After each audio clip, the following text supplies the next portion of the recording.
Hi guys and welcome to the Matty and the Tommy and the Body Show. Guys, subscribe. We're at 99 subscribers. We're so close to that 100 mark. So today we're going to be reading a book, episode 5 of the reading series. It's been like 8 months since we did a video of this reading series. So today we're going to be reading Mr. Strong. It's from the Mr. series. There are like 46 different stories you can collect, but this is our favorite, so we're going to read this. This was the first one I ever read.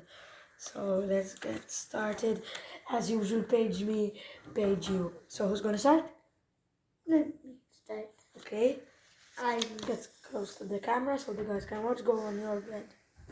This is the story of Mr. Strong. Mr. Strong is the strongest person in the whole wide world. The strongest person there ever had been, and probably the strongest person there ever will be. He's so strong he can not only bend an iron bar with his bare hands, he can tie knots. Okay, so I'm gonna read. It's my turn. A little bit of a short one. Mr. Strong is so strong that he can throw a cannonball as far as you or I can throw a tennis ball. As you can see here, he's throwing the cannonball. It's your turn, Thomas. Come read from the camera. Mr. Strong is so strong he can hammer nails into a wall just by tapping them with his fingers. Strong by name and strong by nature. That's true. There you can see there's a picture. Let's move on. And would you like to know the secret of Mr. Strong's strength? Eggs. The more eggs Mr. Strong eats, the stronger he becomes. Stronger and stronger and stronger. Look how many eggs he has. Okay, so your turn, Thomas. Anyway, the story is about a funny thing that happened to Mr. Strong one day. That morning he was having breakfast, and for breakfast he was having eggs, followed by eggs. And to finish, he was hiding, guess what, that's right, eggs. That was Mr. Strong normal breakfast. Okay, let's move on my page next. After his eggy breakfast, Mr. Strong cleaned his teeth, and as usual, he squeezed all the toothpaste out of the tube. And as usual, he cleaned his teeth so hard he broke his toothbrush. Mr. Strong gets through a lot of toothpaste and toothbrushes. As you can see here, a little toothbrush, the toothpaste I mean. Nice face.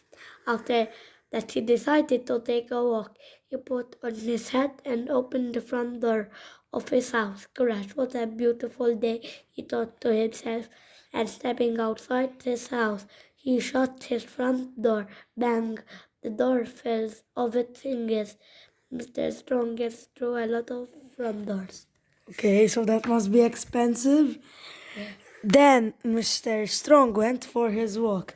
He walked through the woods, but he wasn't looking where he was going, and walked slap bang into a huge tree. Crack! The huge tree trunk snapped and the tree thundered to the ground. Whoops, said Mr. Strong. He walked into town, and again, not looking where he was going, he walked slap bang straight to a bus. Now, as you know, if you or I were to walk into a bus, we'd get run over, wouldn't we? Not Mr. Strong. The bus stopped as if it had run into a brick wall. Oops, and Mr. Strong. So eventually, Mr. Strong walked through the town and out into the country to a farm. The farmer met him in the road, looking very worried. What's the matter? Asked Mr. Strong. It's my cornfield, replied the farmer. It's on fire, and I can't put it out.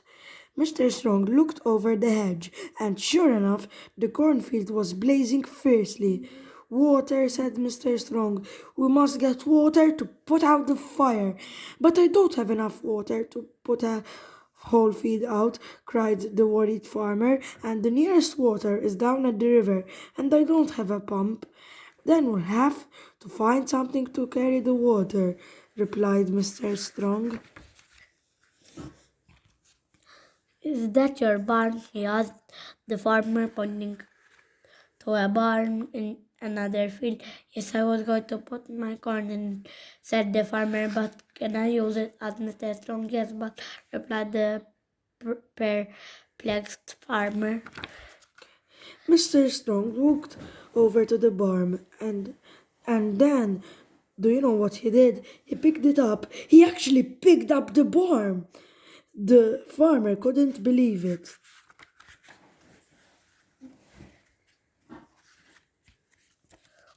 Then Mr. Strong carried the barn above his head down to the river.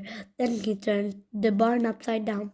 Then he lowered it into the river so that it filled up with water. Then it shows how strong Mr. Strong is. He picked it up and carried it back to the blazing cornfield. Mr. Strong emptied the upside down barn full of water over the plains. Sizzle, sizzle, splutter, splutter. 1 minute the flames were leaping into the air. The next minute they'd gone. However, can I thank you? The farmer asked Mr. Strong. Oh, it was nothing, remarked Mr. Strong modestly, but I must find some way to reward you, said the farmer. Well, said Mr. Strong, you're a farmer, so you must keep chickens. Yes, Lord, said the farmer, and can lay eggs, went on Mr. Strong. And I rather like eggs. Then you shall have as many eggs as you can carry, said the farmer, and took Mr. Strong over to the farm.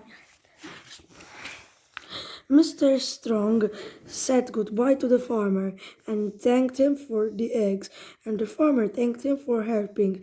Then Mr. Strong, just using one finger, picked up the eggs and went home. I think this is the last page. No, Mr. Strong put the eggs carefully down on his kitchen table and went to close the kitchen door. Crashed, the door fell on off its hinges. Whoops, said Mr. Strong and sat down. Crunch, the chair fell into bits. Whoops, said Mr. Strong and started cooking his lunch. And for lunch was starting with eggs, followed by an egg or two, and then eggs, and then for his pudding. He was having, well, can you guess? If you can, there's no to turn this page over to find out that he was having. It's definitely eggs. Let's see. No, ice cream, haha. Oh, I've read it. I forgot it was ice cream. Like and subscribe. See you in the next one. Bye. The Matty and the Tommy and the Buddy Show. And subscribe to our channels.